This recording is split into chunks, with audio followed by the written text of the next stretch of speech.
Hi mga kapanis, ito, samahan nyo ako mag, tayo ng dilis, magbagoong. First time ko itong gagawin ng pagbabagoong ng dilis. Dati kasi puro alamang lang ang aking binabagoong na pantinda, ay ngayon sa dilis naman tayo, pang ulam lang muna.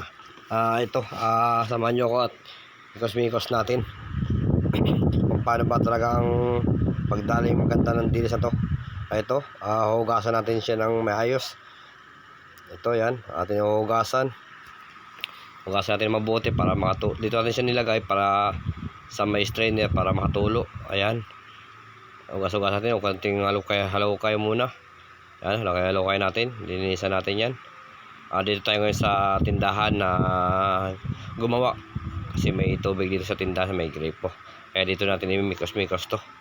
Susubukan natin bagoong ng dilis. Ayan, at maghanap tayo ng lagayan natin.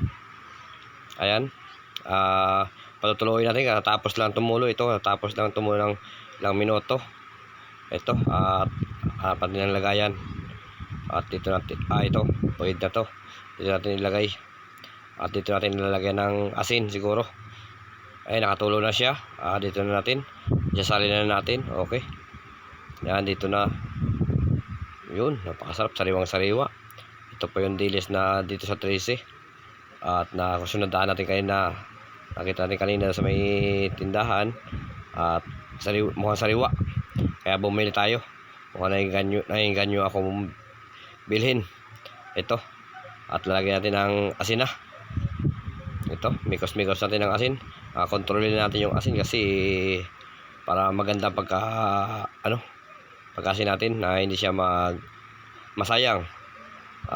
Siguro sakto ang asin nito kasi pangkonsumo na, sana hindi gano'ng maalat.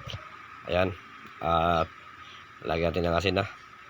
Medyo dami-damihan natin para hindi siya mabulok man, mabaho. Kasi ang alam ko, pag kulang sa asin ay masayang, mangangamoy at uod. Ito ay pangkonsumo na naman namin ng mga tao. Yan, sige, asinan mo pa, dagdagan mo pa. Sige, mikosin mo. Ayan na. Ayan, napakasariwa ng dilis. Ayan, ikot-ikotin mo. Ayan, ikot-ikot.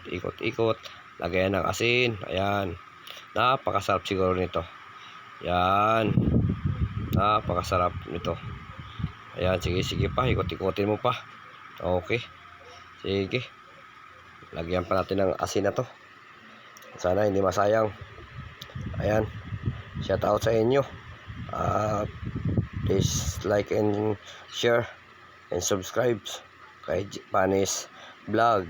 Ayan, mikosin mo na yan. Yan, titingnan pa, sariwa talaga, sariwa yan. Yan, sige pa, buhos mo na kaya kasi na yan para di maalat na yan. Sige, mikosin mo. Ayan, nako, kulang pa talaga sa asin. Okay, dagdagan pa natin. Sige pa, ayaw pa ubusin ng asin ubusin na kaya natin to. Ayan, okay na siya. Ito, kulang pa talaga, dagdagan pa rin uli, mukhang kulang pa talaga. Ayan, sige, mikos. Ayan, hanap tayo ng, ayan, tapos natin asinan, mababad na siya. Ito, isalin natin sa ating lagayan. Ito ang ating lagayan, maganda tong lagayan na to. Ayan, sarap nito. Mga 2 weeks o 3 weeks pwede na ulamin to. Masarap to. Kalamansi lang, sili, kalamansi, sarap nito. Ayan, sige, ilagay na natin lahat to. Ayan, mukhang maluwag pang lagayan. Ayan, sige, kamayin muna, imikos mo na yan. Ayan, sarap nito. Ayan, lagyan natin ng masarap to. Sige, lagay mo na lahat. Lagayan natin lahat yan. Ayan, maluwag pa sa lagayan. Yun, ayos. Wow, sarap nito. Pag mga 3 weeks to, pwede na. Ayan, dinagdagan pa natin ng konting asin. Ayan, sige pa. Para medyo sasabaw yung asin. Kasi 3 weeks, sariling katas niya na yan. Ang ano sa dilis na yan. Sa ating bagoong. Sa alamang tayo expert eh. Ayan.